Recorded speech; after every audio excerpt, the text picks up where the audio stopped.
Good morning. Welcome back to the Prepared Mind channel. You guys are awesome. I've got some very excellent topics of discussion recommended by you guys. There are concerns, there's things you feel I haven't talked about. I appreciate the input. And this way we get to other topics that are important that I might be missing. Anyways, let's get right into it. A lot to cover. This is from The Guardian. He says, my number one concern is formulating a local street, small town community plan that can be offered at a micro community meeting or League of Concerned Citizens meeting to increase security. He writes, when things get as desperate as we believe they will, LEOs will be too busy protecting themselves and family. We'll be left to defend our own communities.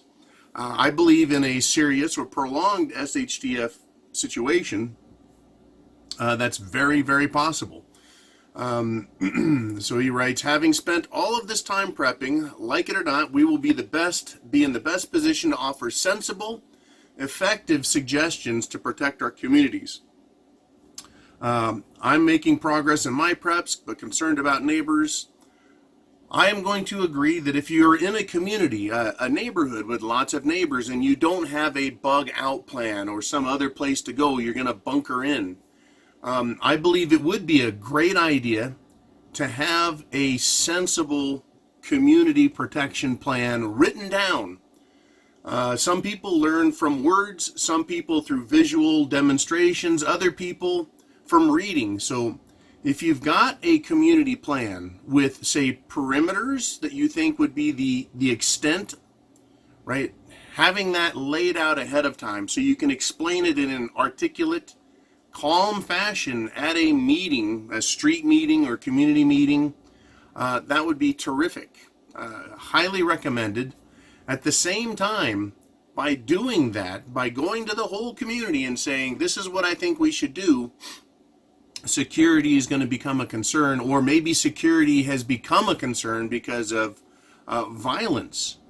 You're going to be welcomed, and then again, you may be treated very suspiciously or negatively.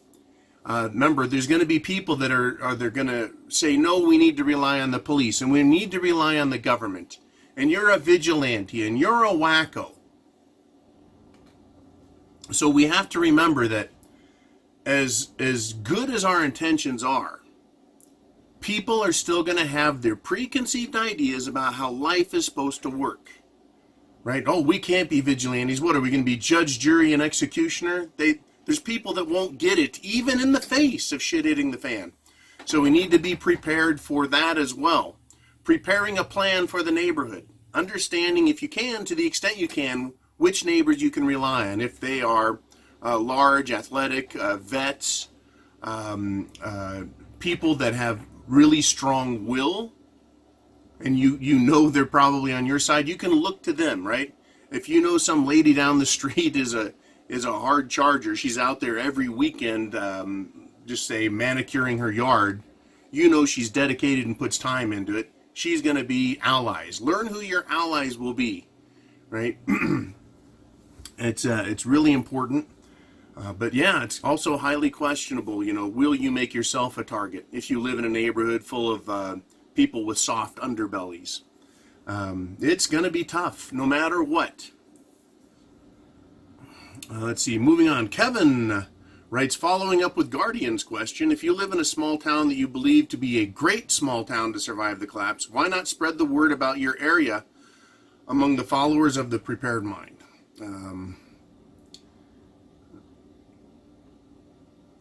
I don't live in a small town. I live in a larger town, and I don't want to do that. The people I know, or rather the people that know me in this general area, we know each other enough, right? We're aware of each other. I've got gunsmiths, law enforcement, other people who just know, and I have that kind of immediate neighborhood. But, getting yourself out there too wide and too far is, to me, a major concern. This idea of a street or a small community is one thing. going into a small city or a burg, you know, just to me, it's how far wide do you go before you start getting the odds increasing that you're going to have somebody who wants to learn your security, learn your means, your methods, learn what assets you have, and they'll use that as a tool against you. So once again, how far do you go? It's up to you to decide for yourself. Your neighborhood, how big you want to expand it. There's going to be people that are going to want to form governments, you know, I mean, going to ridiculous extent. But it's how can you know until you get there? You know, having prepared with written information, personal security guides, personal prepping recommendations. Here's an idea that I've thought about, is what if we have a SHTF for 5 days? Then everything's fine again. The power comes back on, or the fuel crisis is done. Now people are realizing, holy crap, I didn't have food, I didn't have water.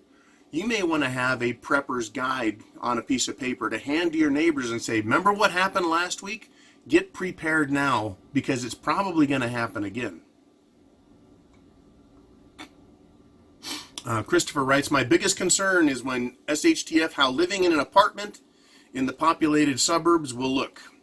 Dense city and suburbia America make prepping a challenge at times. And then he says, toilet paper. Don't forget toilet paper. Thank you, Chris. Yeah. You know, living in an apartment, living conditions where you're at, economic levels, you know, how much money you have, all of these things make it very difficult to plan, to be prepared. One thing about apartments is they're not in suburbia. I imagine a lot of high density population areas are going to say, we need to go out to the country because that's where the food is at. Or let's go where those rich people are, meaning the middle class people, and go ransack their homes and look for food. Right? There's going to be a lot of wild ideas. Will people look to apartments and apartment complexes as a source for gathering food? The answer is, yeah, it's likely. Now, can you turn an apartment system into an advantage for yourself versus what? An advantage versus a disadvantage. I'm going to start talking a little more about some security systems that you can put up, some things that I'm looking at, some things that I've bought. I've got some future plans that are going to be fascinating when I reveal them, but probably not until next spring. And I really do think that SHTF could happen any day, but I think they're going to put it off until the election. And I'll talk about this at length later, or just after the election of next year. They're keeping the system going. They're keeping it up, and it's incredible to watch with a prepper's perspective how they're doing it. But back to apartments, security systems, motion activated lights, motion activated verbal alarms. You can get alarms that are activated by motion, but they issue a verbal warning.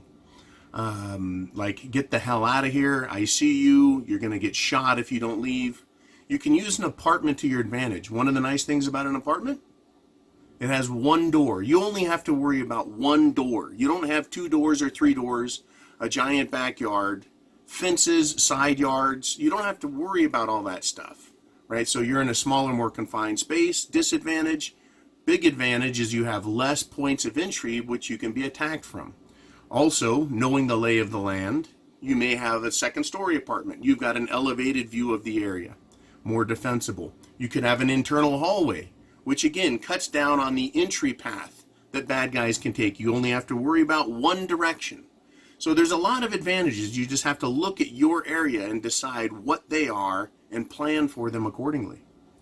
All right, Chris writes, this is a different Chris. Crops, I was worried about credit freeze and trucks stopping, but the recapitalization of the banks, they're keeping that from happening. Yeah, I agree. They're doing all kinds of dastardly, underhanded tricks, but those tricks are keeping the system going. They're keeping the banks solvent, the trucks moving, the electricity flowing, except to the Bay Area, it would seem. But yeah, food. Food is going to become a bigger issue as we get into the next couple of years. Perhaps I was way too early in getting prepared. Good for me, good for you if you have as well. But we also have some more time. The question is, what will you do with that time? We can see what's going wrong. We've got the right vision for it as preppers. Being prepared for it is another thing. It takes time, I know. So get prepared. Food is an issue. Viv writes, this is what concerns me most. I see young people giving up on endeavors before they even really try. I see older people too that expect things to go their way because they deserve it. The world is full of people that have never suffered, never done without, never had to really work or maybe even compromise their values in order to survive. It worries me when I see these traits in my own children. So that's my biggest concern. How do we make sure our children don't become snowflakes? Viv, that is a rough one. I've got an older son who's in college, and he's getting an earful of socialist concepts and ideas. Worries me tremendously. I had funny ideas when I was a kid, a young man, a man in my 20s, and you get kicked around a little bit and you can learn. Snowflakes, that's another problem. If they go so far left, and it's always someone else's problem, and someone else will take care of me. One of the best things I think we can do is stop taking care of our kids and spoiling them and treating them like babies and kick them out on their ass and say, go do it yourself. But yeah, young people do give up. But why? Because they don't have to. When shit hits the fan, everyone is going to have to, snowflakes included.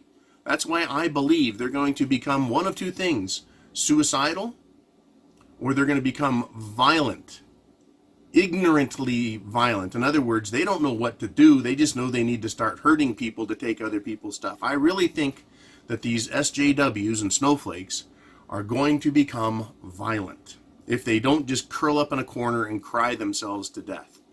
It's a big concern for our own kids. Treat them like adults. Treat them like adults. Here's a comment from Bill. Okay, Johnny, so here's my question. In the movies, you always see a man with a woman at his side, or he meets her and she helps him in every way. And I'm not talking about a wife and the mother of your kid's family. I'm talking coming across a woman in SHTF. And do you think it's wise to let her into your world? He goes on and has a lot of discussion here. He says, I have a prepper friend, Caroline, and she's so hardcore, and she will be a great asset and wear my ass out with her energy and knowledge. But I'm talking the regular woman. Great question. But let's just direct it at everybody. Regular women, regular men, regular kids. What do you do with them? You know, if you come across them or they come to you, you might be in a situation where you're not incredibly threatened every day with violence, and you might want to bring more people on board with you if you have enough food, or you have a great area for finding natural resources, food, planting, gardening. You may need more help. Discover, I need more help. But how do you trust them? How do you rate or value them as a human being? In other words, you're risking your life by bringing them in. You're not doing this as charity. You're looking for allies. So yeah, someone like your friend Caroline would be great. Someone with other skills that you don't have. And again, male or female doesn't matter, because I don't trust anybody, really. It's hard to trust people. And you've got to keep an eye on them, and you've got to think them, and you've got to assess their behavior and their language and their attitude, and how much are they really helping? And after a couple of days, is their positive attitude and help going off as they get a nice full belly and comfortable and feel safe? Are they becoming shitheads? And if that happens, do you kick them out? Lots to worry about, lots to think about, lots to prep for if you want to consider other people. Yes, if they have medical skills, if they have gardening skills, if they have security skills or experience, if they're an intelligent person. In other words, they're capable and willing and able to learn things very quickly. And then they have the energy. He talks about Caroline wearing his ass out with her energy. Yeah, those are all things that we're going to need. But, again, you are ultimately responsible for everything in your world. And if something goes wrong, you get to pay the price. John writes, still hearing chatter that Antifa is planning an attack on Seattle, Vegas, November 3rd and 4th. Can't confirm. Neither can I. Nobody really can. How many of these threats we hear about are blind threats or a bunch of big talk and bullshit from little kids in college? You just don't know until it happens. All we can do is be ready and to be aware and go with it. Okay, I've got a lot more information here. And this is from back when I said, what am I missing? So I want to go through these as quickly as possible. Again, I know your time is valuable and I don't want to drag things on. Mike writes, John, have you talked about the coming bail-ins? Most people don't seem to know about this. We're having banking problems. Overnight lending from bank to bank. They're not wanting to loan each other money. Like, would you loan a bank like Deutsche Bank, which is having problems? Would you loan another bank money? Even if it's for only 24 hours? Because what if they can't pay you back? Now you're short money and you're having to go to another bank. That is why the Fed has stepped in. The Federal Reserve has stepped in, and they're doing this around the world. They're starting to step in and make sure that banks don't go under like we did in 2008. They're starting to do quantitative easing, but they're not calling it that, right? So what they're doing is they're preemptively stepping in, and right now they're stopping a crash from happening ahead of time. They're, the United States, the Federal Reserve Bank, has points to reduce on the interest rate, to bring that rate down, to make lending money even cheaper. The rest of the world is already at 0% or negative. They don't have any ammunition in their toolbox. I love all their stupid terms to make them sound like they've got ideas and that they're something. The banks are computer screens. Literally, they're computer screens with computer programs and keyboards. That's their tools. Giving money away, that's their tools. That's it. Really, I mean, that's it. They can electronically print cash, credits into a system. That is their tool. Yes, they can do a lot with that, but that's it. They don't really have tools. They don't really have ammunition. Okay, but yeah, bail-ins. If a bank collapses or is insolvent, they can take depositors' money. They're now considered a loan. It's not your money on deposit. It is now an unsecured loan, meaning you don't have any collateral with the bank. And if they want, they can issue stock in their bank back to you that they say is of equal value to what you had given them or loaned them. So bail-ins are a big consideration. People with money in 401ks, it's a big consideration. What can you do? Well, the only way to get that money out of there is to quit your job so you get control of your 401k and you can cash out. Or you can take a loan out on your 401k and then pay yourself back. But what are you going to do with that cash? You're going to buy preps? You're going to put it under the mattress and hope that cash doesn't lose its value in a inflationary explosion? Are you going to buy precious metals? What are you going to do, right? And I don't know. I have no idea because I haven't researched it. But if you borrow money from your own 401k and you default on the loan to yourself, how is the foreclosure work with that? All right. Keith writes, the majority of people are suffering from normalcy bias. Prepping is necessary, but people will need that first slap to the face to realize it. I agree. I need to get a little more grimy with the reality of a no rescue survival, right? Ooh, I need to get more grimy. Yes. Earlier I mentioned maybe we'll get a 2-day, a 5-day, an 8-day SHTF, and then it goes back to normal. There's your slap in the face. It's going to take that, Keith, and still half the people out there are going to go, well, that was it. That was shit hitting the fan. I knew I didn't need to get prepared. They're going to start all that shit. Yeah, you dummies, you've been prepping for years and you only needed 8 days. A bunch of people will buy, but most of them, slap in the face, right? They won't do anything. They're a lost cause. Plus, they don't have money. But even if, let's assume that there's 5% of us are preppers, and we have a 5-day SHTF event. Oh shit, power's out, can't get fuel, a little bit of trouble here and there, riots, looting, but it stops. What if only 5% more become preppers? Now we've got 10% of the world is prepping. That's great. But that 5% of new will run right out and buy bags of beans and rice and cornmeal. They're going to go out and buy a bunch of cans of Spam and tuna. Right. That's going to empty shelves a lot. It's going to tax the system. Even if regular families don't become preppers, but they just go, you know what, we had 2 days worth of food, we need 10. They're going to put another 8 days worth of food in their pantry and cabinets. Good move. What's it going to do to stores? It's a good question. We'll have to find out. But yeah, normalcy bias is bad, and a return to normalcy from a quick SHTF will help some, but most will blow it off to their own negative consequences. Dennis writes, everyone wants an easy answer, so they don't have to do critical thinking or appreciate the knowledge or know-how that's achieved. When you are just given the answer, you will take it at face value. People have the internet, so they don't need to remember things.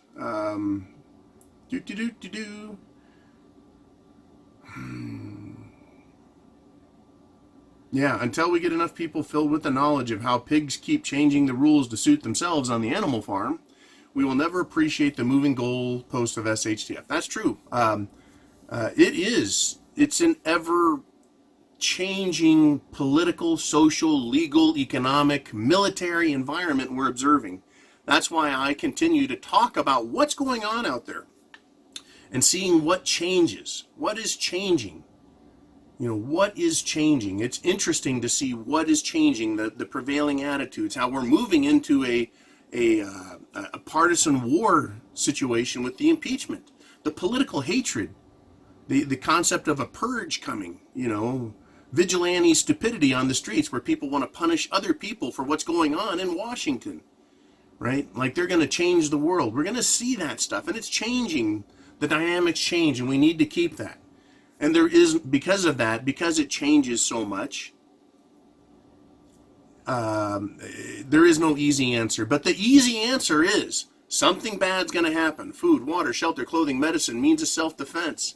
The easy answer is have a plan. The easy answer is go to the preparedmind.club to buy your stuff. All right. Rudy Rogers. I just love the name Rudy, you know. Ruby Rod. Okay, Rudy Rogers, right?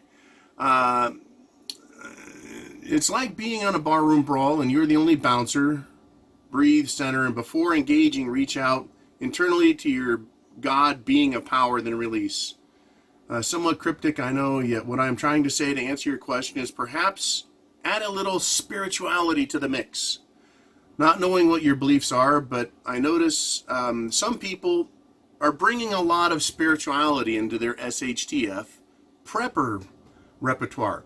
I am a spiritual guy. I don't want to lay that on everybody, but I do say things like Godspeed and God bless. I do believe that your soul is important.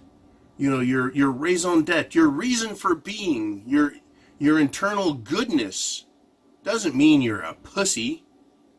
Right? In fact, I'm pretty sure in the New Testament it said, sell your cloak and buy a sword. What's that all about? Well, they were dealing with the Roman a-holes at the time. That's right. So, and if we were given a life and the life is precious, then the Almighty says your life is worth protecting, and it's certainly more valuable than some scumbag out there. So yes, get defense, get prepared, but also prepare yourself spiritually, because it's going to be hard and difficult. And believe it or not, a lot of people find God in the foxhole, in the fighting hole, right? When things go bad, they're like, oh shit, I need some help here, and they become religious or spiritual really fast. Having a couple of extra Bibles around might be a good idea. If you have a prepper group and things get bad, you can hand them out to people who need a little bit of extra help. Just in feeling good and getting some hope that things can get better. It's going to be hard. It's going to be difficult. So having that good moral and spiritual foundation is important. Enough of that. Bob writes, let's talk about the apathy of the American people and why we let things get this bad. Because people are spoiled, Bob. They've got food, water, shelter, clothing, medicine, and police for defense. They've got everything they need. They're spoiled. We have done such a great job giving everyone everything they need, including entertainment. You bored? Don't read a book. Just turn on the TV. And I'm guilty as anyone else, except that I put on stuff that's of interest to me, that's not just vegetating. But yeah, it creates apathy. If people had to go out every day and chop wood for 1 hour so that their house could stay warm, they would be less apathetic. They'd be looking around going, hey, this is hard work, what can we do to make life better? We're to the point where everything is done for us. All we have to do is get a job, get a little money, and you can just buy what you need. People go, it's someone else's responsibility. Someone else can grow the food. Someone else can get the water. Someone else can handle preserving the peace and law enforcement. And so people are apathetic. It's someone else's job. That's what has happened. That's what has happened. Being a prepper, you accept all that responsibility back onto yourself for the food, water, shelter, clothing, medicine, means of self-defense. You do all of that. And then say, what if an emergency does happen and I need to rely on myself 100%? What's my plan? That's the difference between the regular apathetic American, or basically anyone on the planet that lives in a first or second world country. Yeah, that's how things got that bad. People are spoiled. Spoiled. Jeff writes, you're hitting on all cylinders. Thanks, Jeff. You don't talk much about the supernatural enemies we face in the natural. Ephesians 6. Your channel has always been more secular and non-religious. That's correct. The fully prepared mind takes a strong understanding of the spiritual aspect. Yes. One of the things I learned as a Marine, my chaplain, I went to learn and gain and strengthen my belief system and my faith in knowing that nobody's perfect, but that you're forgiven. You just have to accept that forgiveness and then accept a moral code that uses the golden rule. And what is the golden rule? Treat others, do unto others as you would have them do unto you. It's a marvelous foundation, and it really makes sense. Do unto others as you would have them do unto you. Now, if I were to rob somebody and kill a bunch of people and then get caught, I would expect the death sentence. They would do unto me as I would do unto them. There's an understanding based on environment or social conditions what is allowable. Right now, okay, you want a candy bar and the person goes in a store and steals a candy bar, you're not going to cut their fucking hand off. It's not like they ruined the store or made it go out of business, right? You're not going to kill them for stealing a candy bar. But in shit it's the fan, if things are really bad, somebody trespasses on your property, they look seedy, right? They're stealing your food. They could be armed. They might get shot. Yeah, anyways, golden rule. Golden rule. And then, again, I just talked about spirituality. It's important. Okay. I'm curious to hear your take on how Californians are handling the planned power outages. Gas, and this was last week, I know, when we got this list together. People are not acting frantic. Power's back on. Everything's fine. It'll go off again, on again. People, some very small percentages, will go, whoo, that was kind of like shit hitting the fan for me. Couldn't charge my Tesla.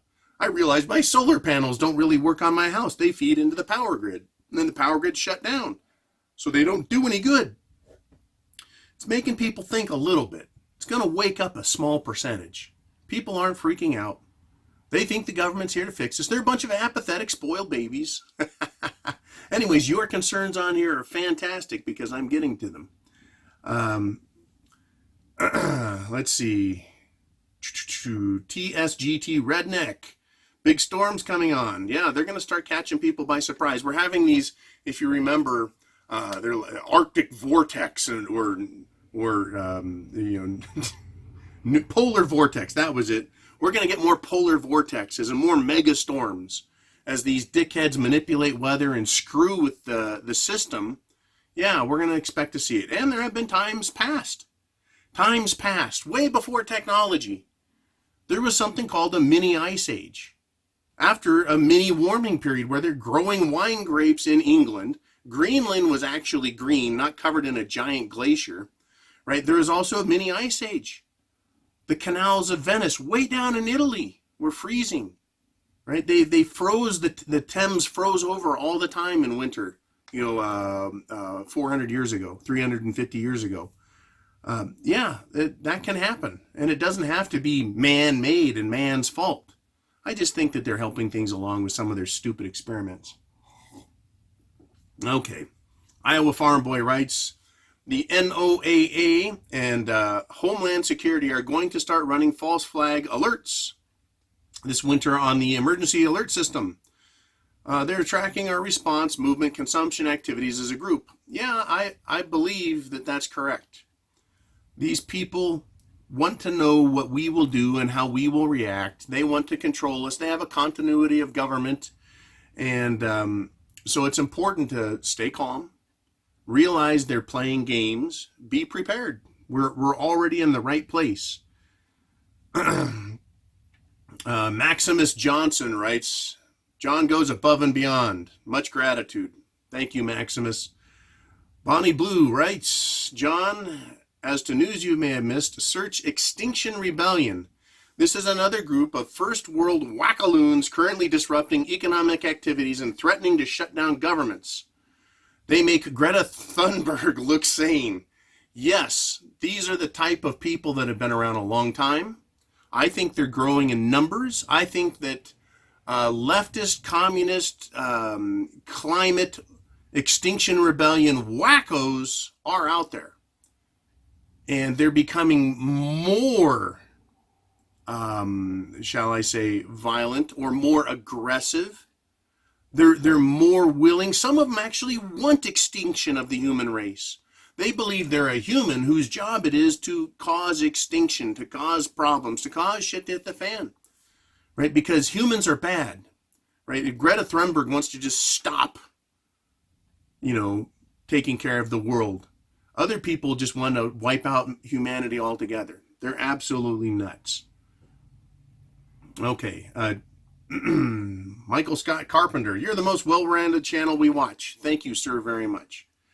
I'd like to see more about Earth changes. We are experiencing pole shift, solar minimum, geoengineering, etc. I just talked about geoengineering and its potential for affecting the weather we have.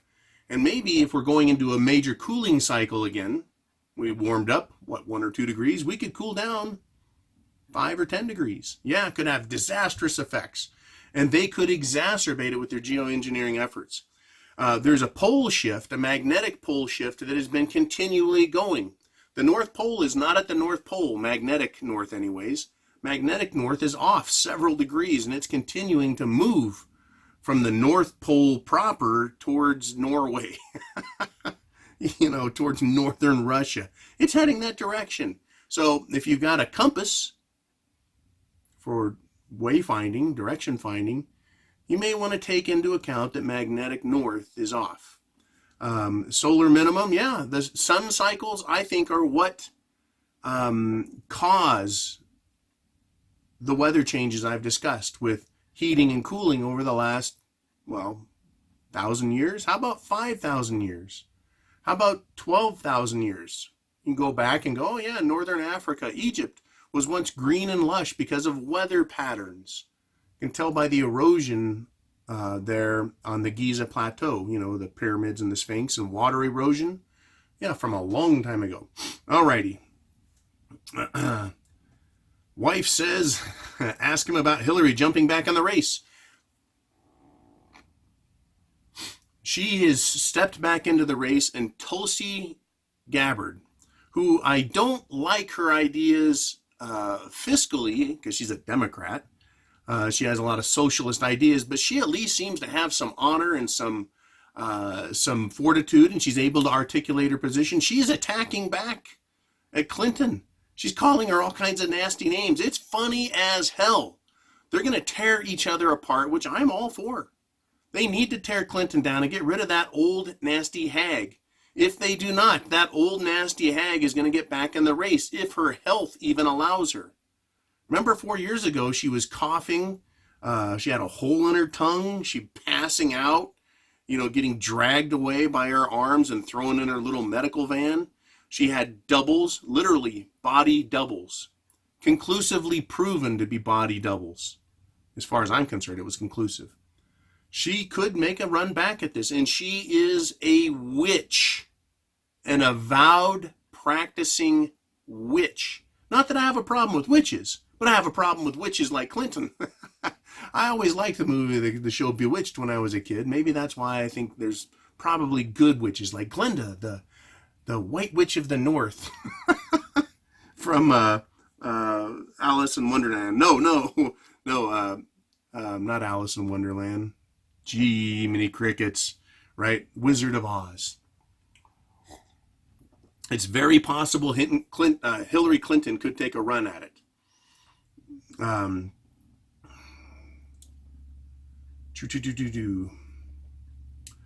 I'll end on this. John, if you or any of us are missing something, I would say it's corporate control that's being exerted. YouTube, Dick's, Walmart, PG&E, yes. The government is supposed to protect us. There is nothing in corporate charters to stop corporations from acting as government agents, and they don't have the restrictions. It's incredible. Yeah, corporations, they don't have their corporate shield removed, their corporate license revoked. You don't see the government going to Walmart and going, you know what? You guys are a bunch of assholes. Your corporate charter is now dissolved. You're going to sell off all your assets, pay your debts. You're going to pay off shareholders, and you're done. Done. Your corporation is done because you've been nothing but a parasitic and predatory corporation. That would be fantastic, would it not? Instead, they're allowed to do whatever they want, and they go fight legal battles and destroy cities that want to fight them and destroy companies that want to fight them. Yeah. Now, what else can they do? Well, let's stick with Walmart some more. There is still a pervasive and continuing opinion that has some legitimate support that Walmarts may be turned into detention facilities. They build some Walmarts and then just leave them. Walmart still owns it. Empty facility. Fucking things are made out of cinder block. That's prison stuff. And they have chain link closed in garden centers. Sounds like an exercise yard to me, right? Now, admittedly, they can't hold thousands and thousands and thousands of prisoners in any town. But maybe they would hold the most reviled criminals, which would be good. Or maybe the most scary, patriotic lovers of freedom, and hold those people there as a threat and a warning to the rest of the population that the government is in charge and you can't say anything, right? Kind of the FEMA camp thought. Who knows what's going on? But yeah, PG&E, they're just going to cut power because they're incompetent, so we might as well cut power. Corporations. I think I've talked about them to some degree, saying they used to be held to a standard and told they have to benefit, not the corporate owners, but they have to benefit society in general. And if they're not benefiting, then their charters are removed. Their corporate papers, they used to have purpose. Now their purpose is to gain wealth. And they aren't restricted by the Constitution. They're just restricted from violating laws. But it doesn't mean they can't do things that would benefit a super state or a police state type mentality of the government. I'm going to cut it at that. Thank you everyone for watching, for supporting, for sponsoring. I hope you enjoyed this, and I'll talk to you again very, very soon. Chance favors the prepared mind. Is yours. Godspeed. Semper Fi.